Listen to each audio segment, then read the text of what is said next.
Doctor ortho, अब दर्द भी घुटने टेकेगा। हरियाणा के फरीदाबाद में जम्मू कश्मीर पुलिस और हरियाणा पुलिस की संयुक्त कार्रवाई में बड़ा खुलासा हुआ है। पुलिस ने यहां एक डॉक्टर के घर छापेमारी कर भारी मात्रा में विस्फोटक सामग्री बरामद की है। बताया जा रहा है कि यह सामग्री बम बनाने में इस्तेमाल की जा सकती थी। जांच एजेंसियों को शक है कि पकड़ा गया डॉक्टर एक आतंकी साजिश में शामिल था और ये मामला देश में बड़े आतंकी हमले की तैयारी से जुड़ा हो सकता है। पुलिस सूत्रों के मुताबिक इस छापेमारी में करीब 360 किलो संभावित अमोनियम नाइट्रेट, 20 टाइमर और 8 पेपर सर्किट बरामद किए गए हैं। जम्मू कश्मीर पुलिस ने इस मामले में डॉक्टर मुजमिल शकील को फरीदाबाद से गिरफ्तार किया है। वो मूल रूप से पुलवामा का रहने वाला बताया जा रहा है और पहले मुकम्मल अल फिला यूनिवर्सिटी में पढ़ाता था। जांच में ये भी सामने आया कि जम्मू से पुलिस ने एक AK-47 असोल्ट राइफल भी बरामद की है। जांच एजेंसियों ने इस कार्रवाई को आतंकी संगठन अंसार गजवत उल हिंद से जुड़ा मामला बताया है। ये संगठन कश्मीर में सक्रिय अल-कायदा से संबंधित एक इस्लामी आतंकवादी समूह है।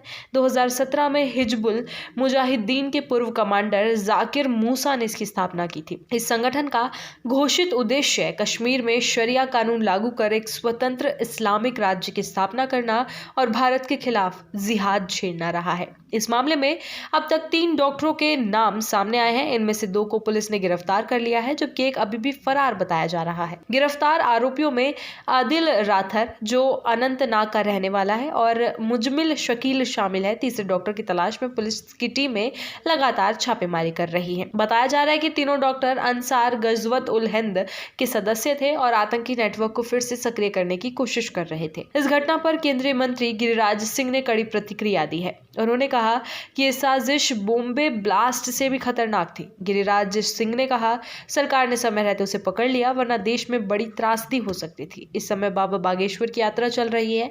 अगर उस पर हमला होता तो क्या होता? जब भी ऐसे मामले सामने आते हैं, एक ही समुदाय के लोग पकड़े जाते हैं। डॉक्टर पकड़े गए हैं और ये गंभीर चिंता का विषय है। केंद्रीय मंत्री ने विपक्ष पर भी निशाना साधते हुए कहा कि राहुल गांधी, असदुद्दीन ओवैसी और अखिलेश यादव जैसे नेता इस मुद्दे पर चुप हैं। उन्होंने सवाल उठाया कि क्या ये गजवा हिंद जैसी साजिश का हिस्सा है। गिरिराज सिंह ने कहा कि ये घटना देश को दहला देने वाली है और इस पर सख्त कार्रवाई की जानी चाहिए। वहीं इस मामले पर बागेश्वर धाम सरकार धीरेन्द्र शास्त्री ने भी कड़ी प्रतिक्रिया दी है। उन्होंने कहा कि ये बहुत ही चिंताजनक मामला है और इसकी गहराई से जांच होनी चाहिए। शास्त्री ने कहा, विरोधी ताकतें लगातार सक्रिय हैं और इनकी नजर हिंसा और दहशत फैलाने पर है। ये घटना साफ दिखाती है कि कुछ तत्व देश की एकता को तोड़ने की साजिश में लगे हुए हैं। धीरेन्द्र शास्त्री ने कहा कि उन्हें किसी बात का डर नहीं है, लेकिन जो लोग उनके साथ चल रहे हैं उनके प्रति चिंता स्वाभाविक है। उन्होंने कहा, हमारे साथ बजरंग बली और देश की जनता है, डरने की जरूरत नहीं है, लेकिन ये जानना जरूरी है कि आखिर इस मंसूबे के पीछे कौन लोग हैं और इनका उद्देश्य क्या है।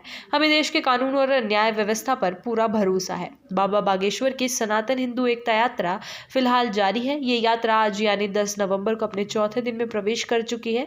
ये पृथला के बाघोला अडानी पेट्रोल पंप से शुरू हुई और पलवल की गवर्नमेंट हाई स्कूल तक पहुंचकर रुकेगी। यात्रा में भारी संख्या में श्रद्धालु शामिल हो रहे हैं। फरीदाबाद और जम्मू में जारी जांच ने सुरक्षा एजेंसियों को अलर्ट कर दिया है। सूत्रों के मुताबिक गिरफ्तार डॉक्टरों के मोबाइल और लैपटॉप से कई अहम डिजिटल सबूत मिले हैं। पुलिस ये पता लगाने की कोशिश कर रही है कि क्या इन लोगों का किसी विदेशी संगठन या आतंकी फंडिंग नेटवर्क से संबंध था। इसके अलावा हरियाणा पुलिस और जम्मू कश्मीर पुलिस का संयुक्त ऑपरेशन अब अन्य राज्यों तक भी विस्तार किया जा रहा है। डॉक्टर ऑर्थो, अब दर्द भी घुटने टेकेगा।